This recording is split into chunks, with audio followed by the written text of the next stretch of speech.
Os pilares da doutrina espírita são a existência de Deus, a reencarnação ou as várias existências, as variedades de mundos habitados, intercomunicação entre os dois planos da vida e o código de moral do Evangelho do Cristo. Vamos dar continuidade à leitura do livro O Evangelho segundo o Espiritismo, capítulo 7. Bem-aventurados os pobres de espírito. Essas máximas são a consequência do princípio de humildade, que Jesus não cessa de colocar como condição essencial da felicidade prometida aos eleitos do Senhor, e que formulou por essas palavras: Bem-aventurados os pobres de espírito, porque deles é o reino dos céus. Ele toma uma criança como modelo da simplicidade de coração e diz: será o maior no reino dos céus quem se humilhar e se fizer pequeno como uma criança. Quer dizer, quem não tiver nenhuma pretensão de superioridade ou de infalibilidade. Alguém que não falha ou que não pode errar.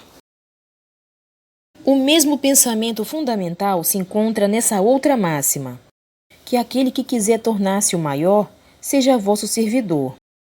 E nesta: todo aquele que se rebaixa será elevado, e todo aquele que se eleva será rebaixado.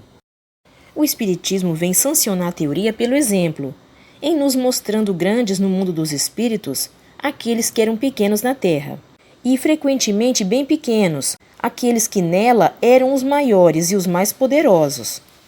É que os primeiros levaram em morrendo aquilo que unicamente faz a verdadeira grandeza no céu, e não se perde, as virtudes, enquanto que os outros deixaram o que fazia sua grandeza na terra e não se leva: a fortuna, os títulos, a glória e o nascimento.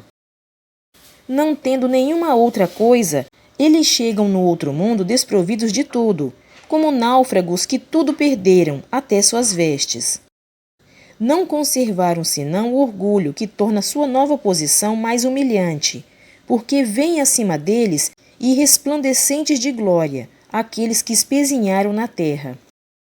O Espiritismo nos mostra uma outra aplicação desse princípio nas encarnações sucessivas, onde aqueles que foram os mais elevados numa existência são rebaixados à última posição numa existência seguinte, se foram dominados pelo orgulho e pela ambição.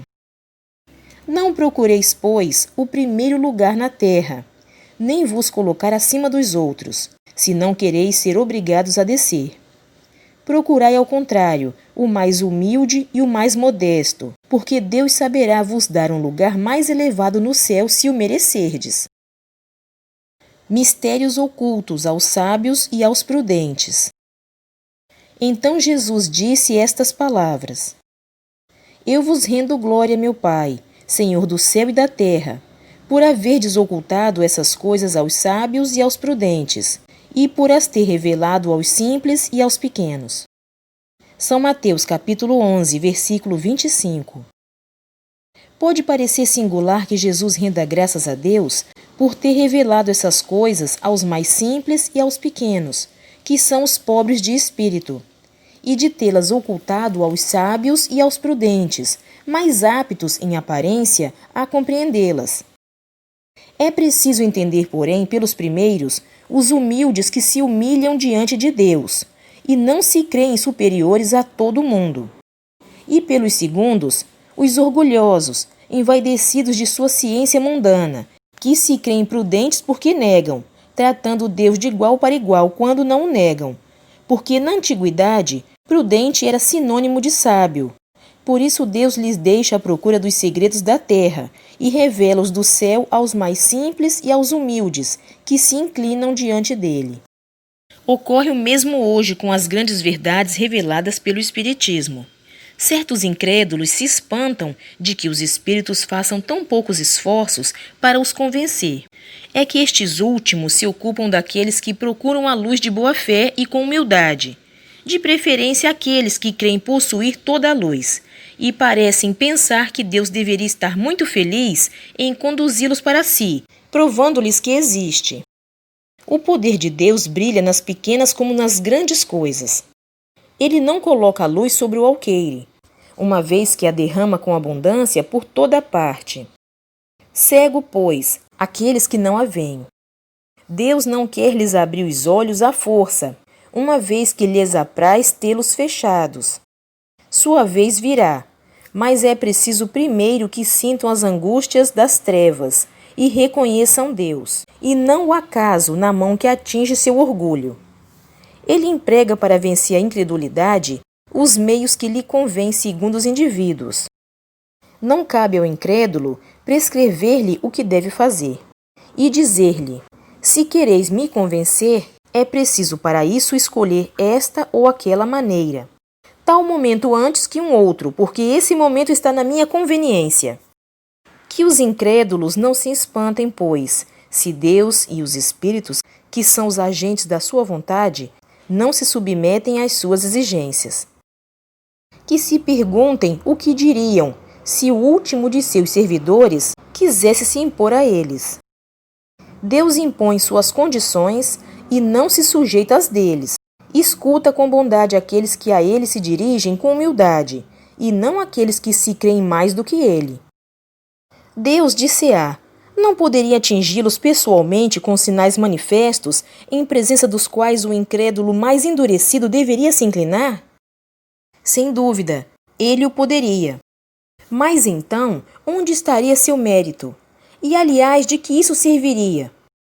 Não são vistos todos os dias negarem-se à evidência e mesmo dizerem: se eu visse, não creria, porque sei que é impossível. Se eles se recusam em reconhecer a verdade, é porque seu espírito não está ainda maduro para compreendê-la, nem seu coração para senti-la. O orgulho é a catarata que obscurece sua vista. De que serve apresentar a luz a um cego? É preciso, pois, primeiro curar a causa do mal, e como médico hábil, corrige primeiramente o orgulho. Ele não abandona, pois, seus filhos perdidos. Sabe que cedo ou tarde seus olhos se abrirão, mas quer que isso seja por sua própria vontade. E então, vencidos pelos tormentos da incredulidade, lançar-se-ão por si mesmos nos seus braços, e como filho pródigo lhe pedirão graça. Missão do homem inteligente na terra. Não vos orgulheis do que sabeis, porque esse saber tem limites bem estreitos no mundo em que habitais. Mas suponho que sejais uma dessas sumidades inteligentes desse globo, e não tendes nenhum direito para disso vos envaidecerdes. Se Deus, em seus desígnios, vos fez nascer num meio onde pudestes desenvolver a vossa inteligência, é que Ele quer que dela useis para o bem de todos. Porque é uma missão que vos dá, colocando em vossas mãos um instrumento com a ajuda do qual podeis desenvolver a vosso turno as inteligências retardatárias e as conduzir a Deus. A natureza do instrumento não indica o uso que dele se deve fazer? A enxada que o jardineiro coloca entre as mãos de seu operário não lhe mostra que ele deve cavar? E que diríeis se esse operário, ao invés de trabalhar, levantasse a enxada para com ela atingir seu patrão? Diríeis que é horrível e que ele merece ser expulso. Pois bem, não ocorre o mesmo com aquele que se serve de sua inteligência para destruir a ideia de Deus e da providência entre seus irmãos? Não ergue contra seu senhor a enxada que lhe foi dada para roçar o terreno? Tem ele o direito ao salário prometido? E não merece, ao contrário, ser expulso do jardim? E o será, não duvideis disso, e arrastará existências miseráveis e cheias de humilhações, até que se curve diante daquele a quem tudo deve. A inteligência é rica de méritos para o futuro, mas com a condição de ser bem empregada. Se todos os homens dotados se servissem dela segundo os desígnios de Deus, a tarefa dos espíritos seria fácil para fazer a humanidade avançar. Infelizmente, muitos fazem dela um instrumento de orgulho e de perdição para si mesmos. O homem abusa da inteligência como de todas as outras faculdades, e, entretanto, não lhe faltam lições para diverti-lo de que uma poderosa mão pode lhe retirar aquilo que ela mesma lhe deu. Ferdinando, espírito protetor. Obrigada pela sua companhia. Fique com Deus e até o próximo vídeo.